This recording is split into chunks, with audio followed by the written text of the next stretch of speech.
कृष्णवाणी आपके लिए प्रस्तुत है गीता ज्ञान सुगम भाषा में। ईश्वर करे मेरा लक्ष्य आपका महान अवसर बने। प्रस्तुत है तृतीय अध्याय से 9 श्लोकों के मंतव्य। श्लोक संख्या 10 से श्लोक संख्या 18। श्री कृष्ण बोले, प्रजापति ब्रह्मा जी ने सृष्टि के आदिकाल में कर्तव्य कर्मों के विधान सहित प्रजा की रचना करके कहा कि तुम लोग इस कर्तव्य के द्वारा सबकी वृद्धि करो और यह कर्तव्य कर्म रूपी यज्ञ तुम लोगों की कर्तव्य पालन की आवश्यक सामग्री प्रदान करने वाला हो।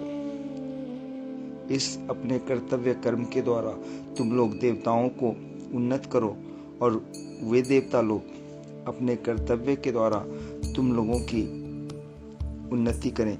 इस प्रकार एक दूसरे को उन्नत करते हुए तुम लोग परम कल्याण को प्राप्त हो जाओगे।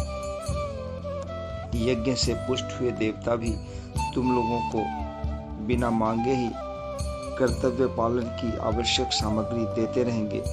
इस प्रकार उन देवताओं की दी हुई सामग्री को दूसरों की सेवा में लगाए बिना जो मनुष्य स्वयं ही उसका उपयोग करता है वह चोर ही है। यज्ञ शेष का अनुभव करने वाले श्रेष्ठ मनुष्य संपूर्ण पापों से मुक्त हो जाते हैं, परंतु जो केवल अपने लिए ही पकाते अर्थात सब कर्म करते हैं वे पापी लोग तो पाप का ही भक्षण करते हैं। संपूर्ण प्राणी अन्न से उत्पन्न होते हैं। अन्न की उत्पत्ति वर्षा से होती है, वर्षा यज्ञ से होती है, यज्ञ कर्मों से संपन्न होता है।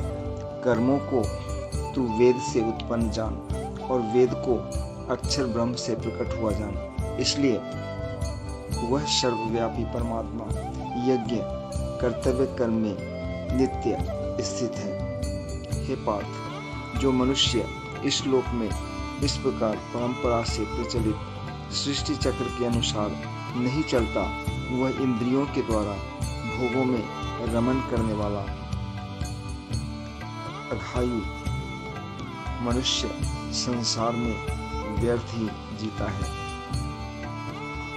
परंतु जो मनुष्य अपने आप में ही रमन करने वाला और अपने आप में ही तृप्त तथा अपने आप में ही संतुष्ट है उसके लिए कोई कर्तव्य नहीं है। उस कर्म योग से सिद्ध हुए महापुरुष का इस संसार में न तो कर्म करने से कोई प्रयोजन रहता है और न कर्म न करने से ही कोई प्रयोजन रहता है, तथा संपूर्ण प्राणियों में किसी भी प्राणी के साथ इसका किंचिन मात्र भी स्वार्थ का संबंध नहीं रहता। तथा